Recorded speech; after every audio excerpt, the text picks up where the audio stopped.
Simak prosedur dan ketentuan peserta seleksi CASN yang mengundurkan diri.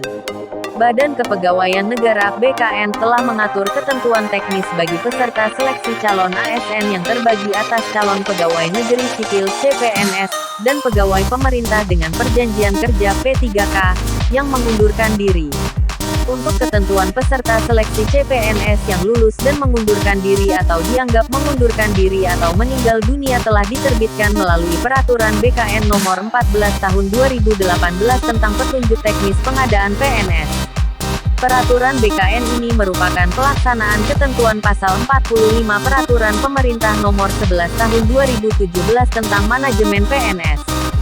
Sementara untuk ketentuan peserta seleksi P3K yang lulus dan mengundurkan diri atau dianggap mengundurkan diri atau meninggal dunia telah diterbitkan melalui Peraturan BKN Nomor 1 Tahun 2019 tentang petunjuk teknis pengadaan P3K dan merupakan pelaksanaan ketentuan Pasal 26 Peraturan Pemerintah Nomor 49 Tahun 2018 tentang manajemen P3K. Adapun kategori pengunduran diri bagi peserta seleksi CPNS dan P3K yang dinyatakan lulus terbagi atas beberapa skema, yakni 1. Peserta seleksi CPNS atau P3K yang dinyatakan lulus dan kemudian mengundurkan diri atau dianggap mengundurkan diri karena tidak menyampaikan kelengkapan dokumen dalam batas waktu yang ditentukan atau meninggal dunia, serta telah diusulkan penetapan NIP kepada BKN. Dapat digantikan oleh peserta seleksi urutan selanjutnya dari peringkat tertinggi sesuai hasil seleksi. 2. Peserta seleksi CPNS dan P3K yang dinyatakan lulus dan telah ditetapkan NIP-nya tetapi belum ditetapkan keputusan pengangkatannya dan atau telah ditetapkan keputusan pengangkatannya sebagai calon PNS atau calon P3K namun mengundurkan diri atau dianggap mengundurkan diri atau meninggal dunia, maka formasinya tidak dapat diisi tetapi dapat diperhitungkan pada kebutuhan jabatan pada rekrutmen berikutnya. Selanjutnya untuk prosedur penyampaian dan penyelesaian peserta seleksi CPNS dan P3K yang dinyatakan lulus dan mengundurkan diri terdiri atas 1.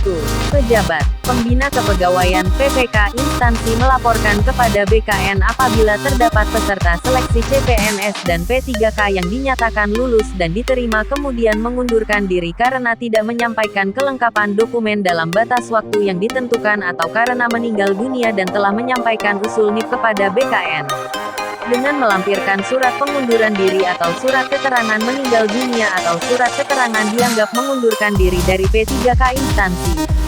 Selanjutnya untuk mengganti peserta yang mengundurkan diri tersebut, PPK instansi mengambil nama peserta seleksi urutan selanjutnya dari peringkat tertinggi sesuai hasil seleksi akhir. Keputusan PPK dilaporkan secara tertulis kepada Ketua Panselnas dan mengumumkan kepada publik. 2.